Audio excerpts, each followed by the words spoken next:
नमस्कार दोस्तों, आज के इस नए वीडियो में एक बार फिर से आपका स्वागत है। जैसे कि आप सभी को मालूम है कि आज कैबिनेट बैठक होना है और कैबिनेट बैठक संपन्न हो चुका है। कैबिनेट बैठक में कौन कौन से अहम फैसले लिए गए हैं, हम इस वीडियो के माध्यम से विस्तार से जानने वाले हैं कि छत्तीसगढ़ में मुख्यमंत्री विष्णु देसाई की अध्यक्षता में आज मंत्रालय महानदी भवन में कैबिनेट की बैठक हुई। बैठक में अनेक महत्वपूर्ण निर्णय लिए गए हैं। बैठक में क्या फैसले लिए गए हैं, पूरी जानकारी आपको इस वीडियो के माध्यम से मिलने वाला है। तो संपूर्ण जानकारी के लिए आप वीडियो में अंत तक बने रहे और यदि आप चैनल में नए हैं तो इसी प्रकार के नए नए अपडेट के लिए आप हमारे चैनल को सब्सक्राइब करके रख सकते हैं। तो देखिए क्या क्या महत्वपूर्ण निर्णय फैसले लिए गए हैं। तो पहले देखते हैं कि युवाओं के हित में जो निर्णय लिया गया है उसके बारे में।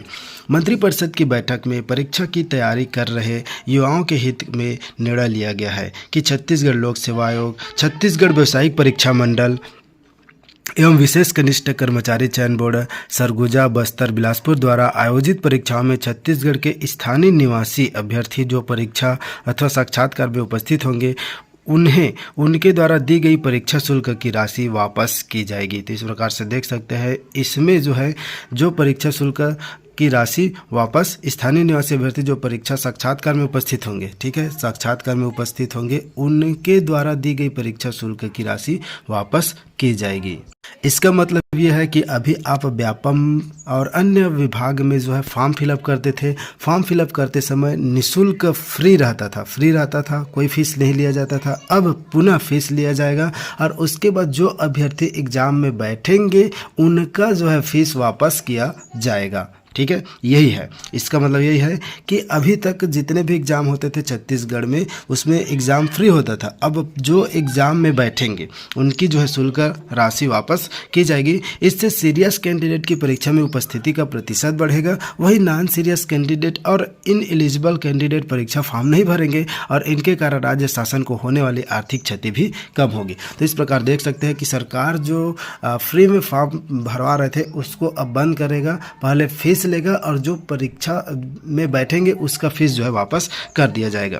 कैबिनेट की बैठक में राज्य के छोटे व्यापारियों के हित में एक बड़ा फैसला लेते हुए छत्तीसगढ़ बकाया कर, ब्याज एवं शास्ति के निपटान अध्यादेश 2025 के प्रारूप में निहित संशोधन का अनुमोदन किया है, जिनके अनुसार राज्य सरकार छोटे व्यापारियों को प्रोत्साहित करेगी और 10 साल से अधिक पुराने लंबित मामलों में 25,000 रुपये तक की वैट दरियों को माफ़ करेगी। इससे 40,000 से अधिक व्यापारियों को लाभ होगा और 62,000 से अधिक मुकदमेबाजी के मामलों में कमी आएगी। कैबिनेट की बैठक में नवा रायपुर छत्तीसगढ़ में NIFT के कैंपस को मंजूरी प्रदान की गई। राष्ट्रीय फैशन प्रौद्योगिकी संस्थान का नया कैंपस छत्तीसगढ़ के नवा रायपुर में स्थापित किया जाएगा। कपड़ा मंत्रालय भारत सरकार के अनुसार इस परियोजना की कुल संभावित लागत करीब 271.18 करोड़ रुपए होगी। इसमें भूमि क्रय हेतु 21.18 करोड़, भवन निर्माण के लिए 200 करोड़ और मशीनरी फर्नीचर आदि के लिए 50 करोड़ रुपए का व्यय शामिल है।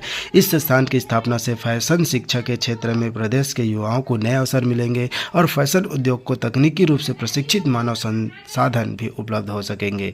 राष्ट्रीय फैशन प्रौद्योगिकी संस्थान भारत में फैशन शिक्षा का एक प्रमुख संस्थान है, जिसकी स्थापना 1986 में कपड़ा मंत्रालय भारत सरकार के तहत हुई थी। NIFT के पूरे भारत में 17 परिसर है, जिसमें दिल्ली, मुंबई, कोलकाता, बेंगलुरु शामिल है। यह संस्थान फैशन डिजाइन, प्रबंधन और प्रौद्योगिकी में स्नातकोत्तर कार्यक्रम प्रदान करता है। संस्थान fashion design, textile design, fashion प्रबंधन और फैशन प्रौद्योगिकी जैसे क्षेत्रों में विशेषज्ञता रखता है। यह छात्रों को व्यवहारिक अनुभव और प्लेसमेंट के अवसर प्रदान करने के लिए फैशन उद्योग के साथ सहयोग करता है। मंत्रिपरिषद ने राज्य के नगरीय निकायों में जैव अपशिष्ट, कृषि अपशिष्ट के प्रसंस्करण हेतु स्थापित किए जा रहे बायो CNG संयंत्रों हेतु रियायती लीज दरों पर शासकीय भूमि आवंटन किए जाने की सहमति प्रदान करते हुए आगे की कार्यवाही के लिए नगरीय प्रशासन विभाग एवं संबंधित नगर निगमों को अधिकृत किया है। मंत्रिपरिषद ने राज्य में सहकारिता को प्रोत्साहन दिए जाने के उद्देश्य से सार्वजनिक वितरण प्रणाली के अंतर्गत शक्कर वितरण हेतु अप्रैल 2025 से मार्च 2026 तक आवश्यक शक्कर का क्रय राज्य के सहकारी शक्कर कारखानों से करने का निर्णय लिया गया। इस हेतु शक्कर का क्रय मूल्य 37,000 रुपये प्रति टन निर्धारित किया गया है। मंत्रिपरिषद ने स्थानीय रोजगार और सूक्ष्म लघु उद्योग को बढ़ावा देने के उद्देश्य से भारत अर्थ मूवर्स लिमिटेड को राज्य में heavy earth moving equipment manufacturing संयंत्र स्थापित करने की सैद्धांतिक मंजूरी दी है। इसके लिए 100 एकड़ भूमि को टोकन दर पर आवंटित करने का निर्णय लिया गया है। तो इस प्रकार से आज के जो कैबिनेट बैठक में इन सभी जो मुद्दे पर चर्चा हुआ और उनको सहमति प्रदान की गई है। मेन बात यही है कि जो युवाओं के लिए जो पहले फीस नहीं ली जाती थी उसमें फीस लिया जाएगा, तो इसमें ये बेनिफिट होगी कि फालतू में जो भीड़ होते थे, जो एग्ज़ाम दिलाने नहीं जाते थे, वे अब जो है सोच समझ करके फॉर्म भरेंगे क्योंकि उनको फीस लगेगा। तो दोस्तों यही अपडेट आप लोगों तक शेयर करना था। आज के लिए बस इतना ही, मिलते फिर से एक वीडियो के साथ। Thank you for watching. जय हिंद, जय भारत, जय छत्तीसगढ़।